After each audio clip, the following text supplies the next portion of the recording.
If you've been in the market for a new laptop, chances are you've heard of the M2 Macbook Pro from Apple.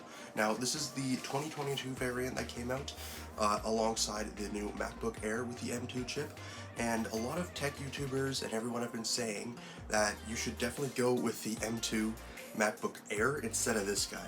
But I'm here to tell you that I think those guys are wrong for a specific niche. There are multiple areas that the M2 MacBook Air would be way more feasible and way better choice than this guy. For the average consumer who doesn't need a very high-powered machine, I would definitely recommend the M2 Air, just with the new sleek design and the MagSafe port to free up 2 extra Thunderbolt 3 ports.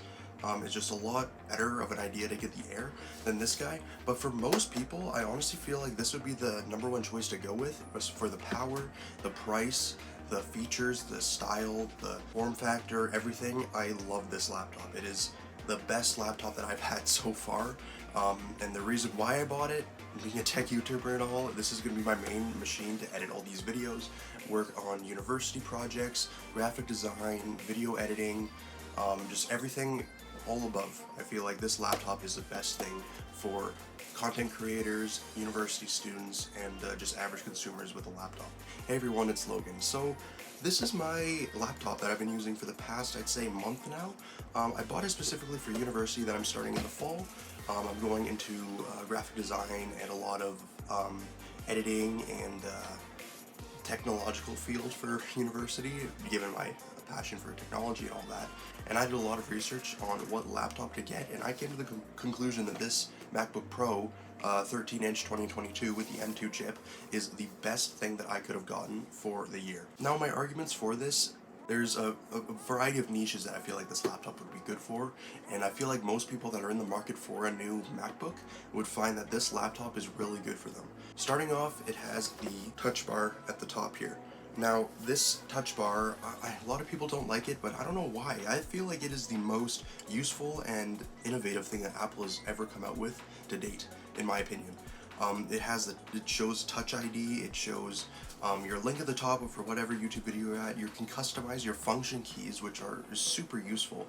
And a lot of people know that on Mac, with the function keys, you need to press the function button and then the key in order to use it for its desired layout.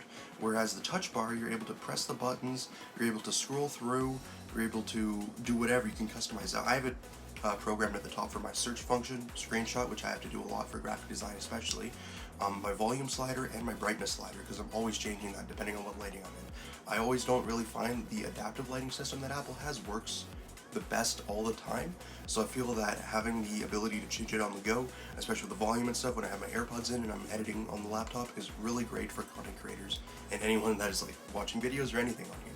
Now, if you're participating in the Apple ecosystem quite a bit, it's also very nice to be able to use your Apple Watch to unlock the MacBook. You don't need to put in your password or use your Touch ID, which I find is a really big time saver. It's just the little things that Apple does that really integrates all their products together, that makes it really synchronized and very connected all together, that really ups your productivity and your efficiency in any task you have. One thing that I really like is having a MacBook, a newer model like this one, and the newer models of iPads like the iPad Air with the M1 chip, the iPad Pros, and even the iPad Minis. You're able to use universal control, which is relatively new. You're able to literally track your mouse onto the other side of your thing and use your mouse or keyboard on either your iPad or your Mac on each thing seamlessly. So if you're watching a video on your MacBook and you want to move it over to your iPad, you can copy the link and paste it onto your iPad just with a click and drag.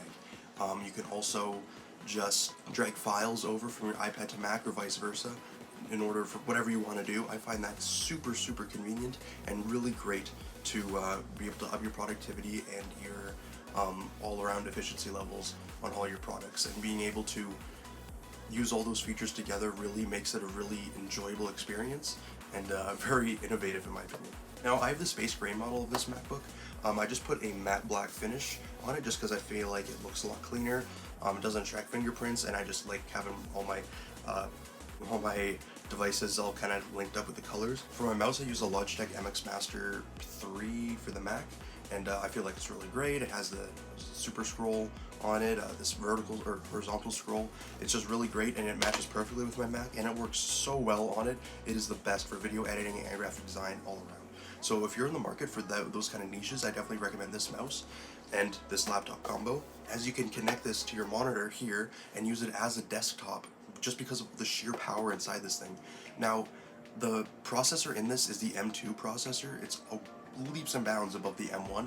Not like, you won't notice it too much, but it's a great processor, and it's so much better than the M1 in very many circumstances. It's not better than the M1 Max and M1 Pro models, but it's definitely the leap up from the M1. So if you're going from an M1 MacBook Air to this M2 MacBook Pro, you'll definitely notice a lot of extra features and I guess performance bumps that you'll see in this. For instance, it has active cooling in here, which allows you to, if you're doing really intensive tasks like video editing, it might kick in and give you that extra bump, whereas the new MacBook Air it only helps you with passive cooling. It doesn't have any fans or anything like that, which could be good with the noise levels, but I've never had the fan kick in on this thing, and when it does, it just ups your productivity. So I honestly see that as a win. Being able to have that really kind of, it makes it better, so in case you need it, you have it, but you really shouldn't need it. So I mean, in that sense, if you really aren't doing that intensive things, then the M1 Air is a good choice. But for really high intensive tasks, why you'd be looking at a MacBook, I would definitely suggest this MacBook. This MacBook is just all around great with the touch bar, the keys, the butterfly keys, really seamless typing experience. It's nice sleek design, the curved edges. I'm not a huge fan of Apple's new rounded corners. I know a lot of people are. I'm not that keen on it. I personally really like the traditional sleek curved edges of the Mac, and upgrading from an Intel MacBook, this is great. It's very similar to what I'm used to. The only added benefit was the touch bar. It's just so much more powerful, so much slimmer than the other one that I had. It has all the ports I need, 2 Thunderbolts, and you can also get adapters from Apple or third-party places as well. So I honestly see no reason not to get this. Now, I'm pretty sure that this laptop retails for $18.99. Now, that is pretty steep, but Apple has a discount going on right now for university students, so you get a discount. I think it's like $200 off or something like that for university students, plus you get an extra $210 Apple gift card if you show them your university stuff. So I went in and I bought myself some AirTags with that, and a new Apple Watch band as well. So it's just a little added bonus if you want to, get Final Cut Pro or Logic Pro or anything like that on your MacBook. Going on to more specs of this besides the M2 processor, this laptop has 8 GB of RAM plus 256 GB of storage for the base model. That's what I have here, and honestly, I feel like that is more than enough. Especially if you're doing stuff on the cloud. With iCloud as well is really nice to be able to link that with all your devices and everything. It's just really seamless design and really seamless service to use iCloud with all your devices. You can connect all your files through your phone, your iPad, your Mac. I don't think your watch, but I mean, you may be able to. But I just find that it's all super seamless, very great, and a great productivity machine. I just wanted to quickly say one more thing that I really liked with this laptop opposed to other ones. That is the battery life. Now, this thing I can have running for like 3 days, and like it's still fine. Like it's the best battery life I found on any MacBook.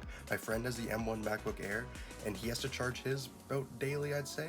But like this one lasts days. It's amazing. So I do have extra battery packs, like I have some on charge over here, but besides that, like, this thing is great. This thing could be my battery bank for my iPad, my phone, everything that I need, and my like mouse as well if I need to.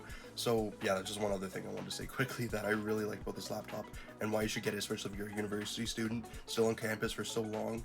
Having a great battery that you don't need to worry about dying on you is amazing. So yeah, I would definitely recommend this laptop. So yeah, besides that, honestly, I feel like this laptop is just a great model for the price. It's just like, it's almost $2,000, which is a lot cheaper than the 14-inch MacBook Pro and the M1 or the 16-inch MacBook Pro with the M1 Max and M1 Pro chips. The M2 is not better than those by any means, but it's definitely a leap above M1. And as new MacBooks come out, we will probably see the M2 Pro and M2 Max. But for the base model in early 2020, or I guess later 2022, this MacBook is amazing. It's going to last me years. You'll probably see this on the channel a lot. I just thought I'd give you my initial impressions, maybe make some videos down the line if I see any problems or issues that other tech YouTubers have seen. They've seen a little bit of performance decrease, but I haven't noticed any of that. I honestly think that this is just a great computer. I don't see any issues with it at all. It works just as I expect. It looks so clean and just so awesome, and it's worked seamlessly for anything I've thrown at it. So yeah, what do you guys think? Do you think that I was fair with this review? Do you think I was a little bit too generous? Please let me know in the comments below. Please check out my podcast with my friends, the LLM podcast. We have a new guest or new host on there, so please check that out. And yeah, I hope you guys enjoyed, and I'll see you in the next one. Bye.